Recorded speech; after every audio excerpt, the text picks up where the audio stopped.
Hello guys, welcome back to my channel Sagar 001। তো বন্ধুরা, আজকে অনেকদিন পর আপনাদের জন্য একটি নতুন ভিডিও নিয়ে চলে এলাম। তো এই ভিডিওটি আপনারা প্রিভিউ দেখে নিচ্ছে বুঝে গেছেন যে ভিডিওটি কীরকম হতে চলেছে। তো এই ভিডিওটি ক্রিয়েট করার জন্য দয়া করে এই ভিডিওটি স্কিপ না করে সম্পূর্ণ দেখতে থাকুন এবং আমার এই চ্যানেল নতুন হয়ে থাকলে চ্যানেলটিকে সাবস্ক্রাইব করে পাশে থাকা বেল আইকনটি অল করে দেবেন। তো চলুন বেশি দেরি না করে ভিডিওটি শুরু করছি। তো এই ভিডিওটি ক্রিয়েট করার জন্য তোমাদের কী করতে হবে, প্রথমে অ্যাডমিশন অ্যাপ্লিকেশনটির প্রয়োজন হবে এবং যে সমস্ত মেটেরিয়ালগুলি প্রয়োজন হবে সমস্ত মেটেরিয়াল পেয়ে যাবেন আপনারা আমার এই ভিডিও ডিসক্রিপশানে। ওখান থেকে কালেক্ট করে নেবেন। কালেক্ট করে নেওয়ার পর প্রথমে ওপেন করবেন অ্যাডমিশনে বিটমার্ক প্রজেক্ট ওপেন করে নিয়েছি। বিটমার্ক ওপেন করার পর এখানে একটি ছবি অ্যাড করতে হবে আপনাদেরকে। প্রথম লিরিক্সের তো দেওয়া রয়েছে এখানে লিরিক্স।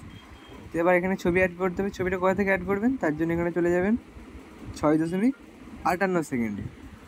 যাওয়ার পর এখানে প্লাস এখন মিডিয়াতে ক্লিক করে এটি পছন্দ মতো ছবি অ্যাড করে দেবেন। এই পছন্দ মতো ছবি অ্যাড করে দিচ্ছি এখানে।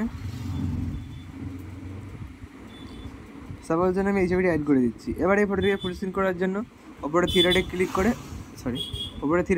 করে ফিল কম্পোজিশনটিতে ক্লিক করবেন, ফটোটি ফুল স্ক্রিন হয়ে যাবে। হয়ে গেল। এবার শেষে চলে যাবেন। যাওয়ার পর এবার এটিতে ক্লিক করলে ফটোটি শেষ পর্যন্ত চলে আসবে। এবার কী করতে হবে, ফটোটির ওপর এফেক্টটি অ্যাড করতে হবে। এফেক্টটি অ্যাড করার জন্য এখান থেকে ব্যাকে চলে যাবেন, গিয়ে স্যাকপ্যাক প্রজেক্ট ওপেন করে নেবেন। ওপেন করার পর আপনাদের কী করতে হবে, এখান থেকে কপি করে নিতে হবে এফেক্টটিকে। কপি করার পর ব্যাকে চলে যাবেন, গিয়ে বিটমার্ক প্রজেক্টটি আবার ওপেন করবেন। বিটমার্কটি ওপেন করার পর এখান থেকে ছবিটির ওপর এফেক্টটি পেস্ট করে দিতে হবে। কীভাবে পেস্ট করবেন তার জন্য ছবিটিতে ক্লিক করবেন, তার নিচে এফেক্টে, তারপর থ্রি ডটে ক্লিক করে পেস্ট এফেক্টে ক্লিক করে দেবেন। দেখুন এফেক্টটি পেস্ট হয়ে গেছে।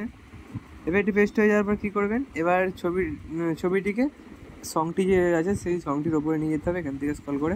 তার জন্য কী করবেন, ছবিটির পেছনে এই এখানটায় ছবিটির সাইডে লং প্রেস করে ধরবেন, এখানে সাইডটাতে ধরার পর নিচে দিয়ে নামিয়ে নিয়ে যাবেন।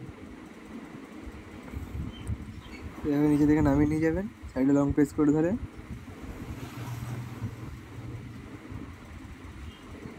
দেখুন আমি একদম সংটি রয়েছে, সংটির ওপরে রেখে দিলাম এটিকে। দেখুন সংটির ওপরে না রাখলে এই যে এফেক্টগুলি রয়েছে, এই যে এফেক্টগুলি এগুলি কাজ করবে না, রেখে দিয়েছি। এবার কী করতে হবে আপনাদেরকে, এবার টেক্সট পিএনজিটিকে অ্যাড করতে হবে। টেক্সট পিএনজি পেয়ে যাবেন আমার এই ভিডিও ডেসক্রিপশন, ওখান থেকে কালেক্ট করে নেবেন। তো টেক্সট পিএনজিটিকে অ্যাড করার জন্য প্লাস এখন মিডিয়া টেক্সট পিএনজিটা আমার টেলিগ্রামও দেওয়া রয়েছে, ওখান থেকে নিয়ে নিতে পারেন। এখানে জাস্ট টেক্সট পিএনজিকে অ্যাড করে দেবো। টেক্সট পিএনজিটিকে অ্যাড করার জন্য এখানে জাস্ট এই যে টেক্সট পিএনজিটিকে অ্যাড করে দিলাম। টেক্সট পিএনজি মুভ অ্যান্ড ট্রান্সফারে ক্লিক করে এখান থেকে ছোটো করে নিলাম। আপনারা চাইলে যেখানে খুশি বসতে পারেন। তো আমি এখন ছবি অনুযায়ী এখানে বস করে দিচ্ছি। ছবি যদি ছোটো থাকে তাহলে উপরে বস করাবেন, আমি ছবি অনুযায়ী এখানে বস করা ইচ্ছা বলতো বসিয়ে দিলাম। বসিয়ে দেওয়ার পর একদম শেষে চলে যাবো। যাওয়ার পর ছবিটিকে পিএনজিটিকে বড় করে নেবো। বড় করে নেওয়ার পর সেম পিএনজিটির পাশে লং প্রেস করে ধরবেন, ধরার পর নিচে নিয়ে যাবেন একদম। এই ছবিটি এইমাত্র বস করে নিন, ছবিটির ওপরে রাখবেন। সংটির ওপরে ছবি আছে, ছবিটির ওপরে এই পিএনজিটি রাখবেন। তো দেখুন এই যে সংটির ওপরে ছবিটি রয়েছে, ছবিটির ওপরে পিএনজিটি আছে, এখানে বস করে দিলাম। তো অ্যাড হয়ে গেছে। এবার ভিডিওটি রেডি হয়ে গেছে। ভিডিওটিকে সেভ করার জন্য কী করবেন, ওপরে সেটিং অপশন পায় শেয়ার অপশানে ক্লিক করবেন, দেন নিচে এক্সট্রা অপশানে ক্লিক করে দেবেন আর কিছুক্ষণ ওয়েট করবেন। ভিডিওটি আপনার গ্যালারিতে কিছুক্ষণের মধ্যে সেভ হয়ে যাবে। তো চলুন দেখা হচ্ছে বন্ধুরা নেক্সট ভিডিওতে। ততক্ষণের জন্য সুস্থ থাকবেন, ভালো থাকবেন, বাই বাই।